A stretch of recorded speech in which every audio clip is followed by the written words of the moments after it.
नमस्कार. आई आणि रोनित या यूट्यूब चॅनलवरती तुमच्या सर्वांचं मनापासून स्वागत. बाहेर खूप छान पावसाचं वातावरण आहे. पाऊस पडत आहे हलका हलका. गटारी जवळ आली की आपल्या महाराष्ट्रातील अनेक घरांमध्ये एक वेगळीच लगबग सुरू होते. बाजारातून ताजं चिकन आणणं, मसाल्याचा सुगंध, स्वयंपाकघरातील गडबड आणि सगळे एकत्र बसून जेवण्याचा आनंद. आज आम्ही तुम्हाला आमच्या घरातील असा एक खास दिवस दाखवणार आहोत. त्यामुळे हा व्हिडिओ शेवटपर्यंत नक्की बघा. चला तर मग सुरुवात करूयात. सगळ्यात आधी गावरान चिकन स्वच्छ धुवून तयार करून घेतलं आहे. त्यात हळद, मीठ आणि आलं लसूण पेस्ट टाकलेलं आहे. ते सगळं चांगलं एकजीव करून घेतलेलं आहे आणि थोडा वेळ मॅरिनेट करायला ठेवलेलं आहे. मी आजचं चिकन हे कुकरमध्ये शिजवणार आहे. आता गॅसवर कुकर ठेवून तेल गरम करून घेऊयात. तेल गरम झालं की त्यात बारीक चिरलेला कांदा घालून सोनेरी होईपर्यंत परतून घेऊयात.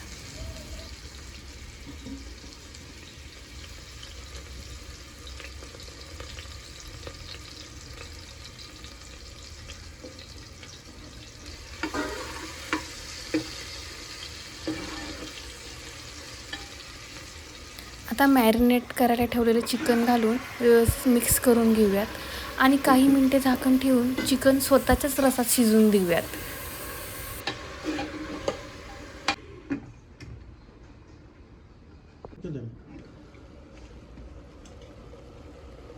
घरात जेवण बनवताना सगळे मिळून गप्पा मारत काम केलं की स्वयंपाकाची मजाच काहीतरी वेगळी असते.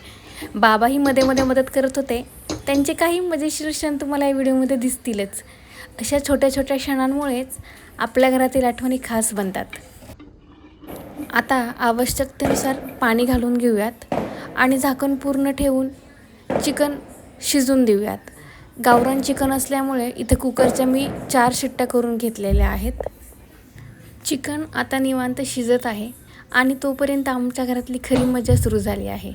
स्वयंपाकघरात मी चिकनची काळजी घेत आहे तर बाहेर बाबा आणि रोनित बॅटबॉल खेळत आहेत. त्यांच्या हसण्याचा आवाज ऐकला की कामाचा थकवाही कुठे निघून जातो ते कळतच नाही. अशा छोट्या छोट्या क्षणांमुळेच घर म्हणजे 4 भिंती राहत नाहीत तर सुंदर आठवणींचं ठिकाण बनतं. माझं चिकन शिजत आहे आणि तिकडे बाबा रोनित त्यांचा खेळ मनापासून एन्जॉय करत आहेत.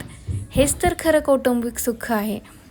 काही वेळात चिकन तयार होईल आणि मग आम्ही एकत्र बसून गरम गरम आळणीचा आस्वाद घेऊ.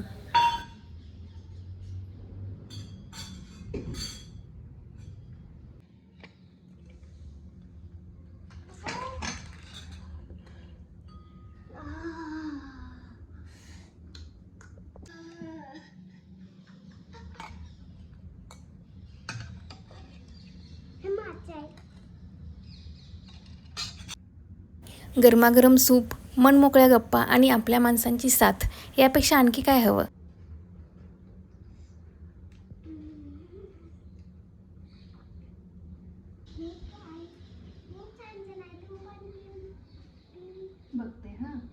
ह्या छोट्याशा सूपनी सगळ्यांची भूक वाढवली आणि चेहऱ्यावर हसू आणलं. आता फक्त मुख्य जेवणाची वाट पाहायची आहे. शिजलेल्या चिकनमधून आळणी आणि चिकनचे पीस वेगळे काढून घेतलेले आहेत. चला झणझणीत चिकनचा रस्सा तयार करूयात. सर्वप्रथम मी कुकरमध्ये तेलात एक मसाला टाकलेला आहे. खोबरं, कांदा, आलं, लसूण आणि कोथिंबिरीचं वाटण आहे. तेलात हा मसाला तेल सुटेपर्यंत शिजवून घ्यायचा आहे. त्यानंतर त्यात लाल मिरची पावडर, घरगुती कांदा लसूण मसाला, मीठ आणि थोडा चिकन मसाला घालून व्यवस्थित मिक्स करून परत तेल सुटेपर्यंत भाजून घ्यायचा आहे. हळूहळू मसाला मुरायला लागेल तेलामध्ये आणि सगळ्या घरात सुगंध दरवळायला लागेल.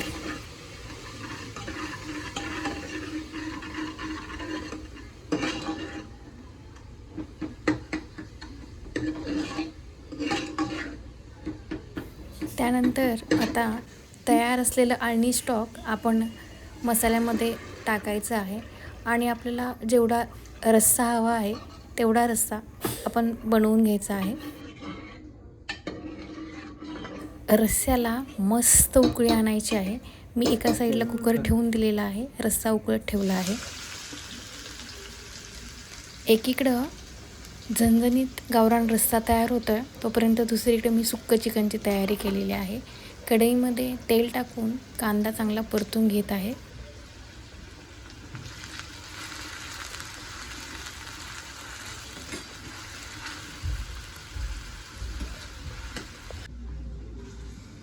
परतलेल्या कांद्यामध्ये टोमॅटो टाकून कांदा आणि टोमॅटो चांगला एकत्र मिक्स करत आहे.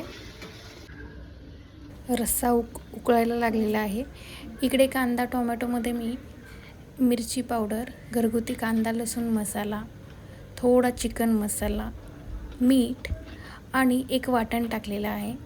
लसूण खोबरं आणि कोथिंबीरीचं एक बारीक वाटण तयार करून घेतलं आहे. तर ते टाकून हे सगळं चांगलं मिक्स करून घेतलेलं आहे तेलात एकजीव होईपर्यंत.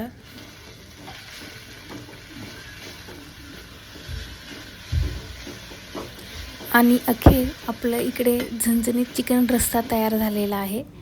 वरून कोथिंबीर टाकूयात. हा रंग बघा, बघा हा रस्सा, वाव! खरंच स्क्रीनमधून सुगंध आला असता तर किती छान झालं असतं ना. चिकनचे बाजूला ठेवलेले पीस घेऊन ते थोडे परतलेत आणि मसाला छान मुरून तयार केलेला आहे. मसालेदार सुक्कं चिकन एकाच वेळी 2 वेगवेगळ्या चवी आणि दोन्ही तितक्याच चविष्ट. एकीकडे हे झणझणीत सुक्कं चिकन आणि दुसरीकडे झणझणीत चिकन रस्सा. कांदा, लिंबू, गरमागरम भाकरी, चपाती किंवा वाफळलेल्या भाताबरोबर हे चिकन म्हणजे स्वर्गीय चवच. अशा छोट्या छोट्या क्षणांमुळे घर हे घर वाटतं. एकत्र बनवलेलं जेवण आणि एकत्र बसून केलेला आस्वाद याची मजा वेगळीच असते. तुमच्याही घरची अशी परंपरा असेल तर आम्हाला कमेंटमध्ये नक्की सांगा. व्हिडिओ आवडला असेल तर लाईक करा, तुमच्या मित्रांबरोबर शेअर करा आणि आमच्या आई आणि रोनी चॅनेलला सबस्क्राईब करायला विसरू नका. पुढच्या व्हिडिओमध्ये पुन्हा भेटूयात. तोपर्यंत आनंदी राहा, कुटुंबाबरोबर वेळ घालवा आणि स्वादिष्ट जेवणाचा आनंद घ्या. ह्या गटारीला ही रेसिपी नक्की करून बघा. धन्यवाद.